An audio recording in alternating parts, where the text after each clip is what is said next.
Well, ideal gases follow the ideal gas law, PV equals nRT. And it's assumed that an ideal gas, well, the volume of each individual gas particle is zero and that the collisions are elastic. That is, the gas particles bounce off each other and do not react or stick. Neither of these things are true about real gases that exist in the real world. Gases do have volume. The individual gas particles do have a volume, not much, but they do. And every gas particle in the real world is a little bit sticky. They might not react, but every gas particle, every atom, every molecule is a little sticky. So let's look at the cold and hot boxes.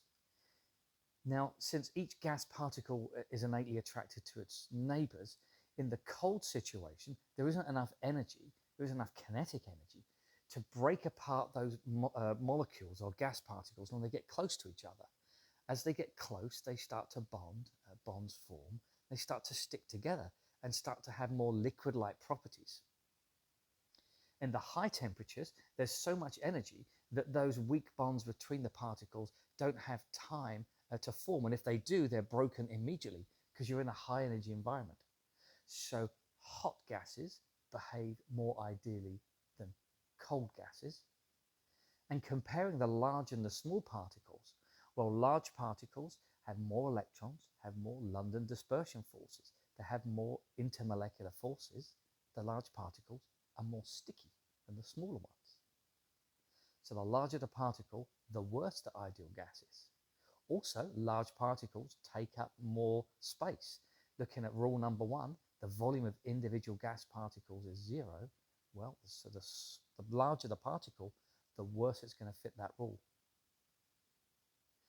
Looking at the low pressure and the high pressure, in the low pressure, there's hardly any gas particles, and so there's hardly any ability for them to attract each other because they're so far apart. In the high pressure boxes, there's so many gas particles that they are very close to each other and are starting to attract each other, form bonds, stick together, and that violates the second law here, that they have to have elastic collisions. They start to stick together and start to have more liquid-like properties. So low pressure gives a more ideal gas than high pressure.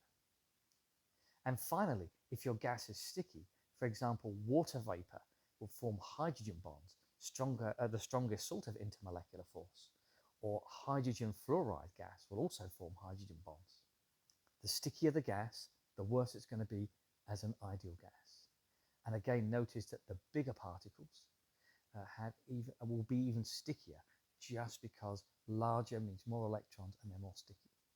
So ultimately, the two ways that a real gas, as depicted here, can give the best values in an ideal gas equation are if the gas is hot and or if the gas has low pressure. And we're done.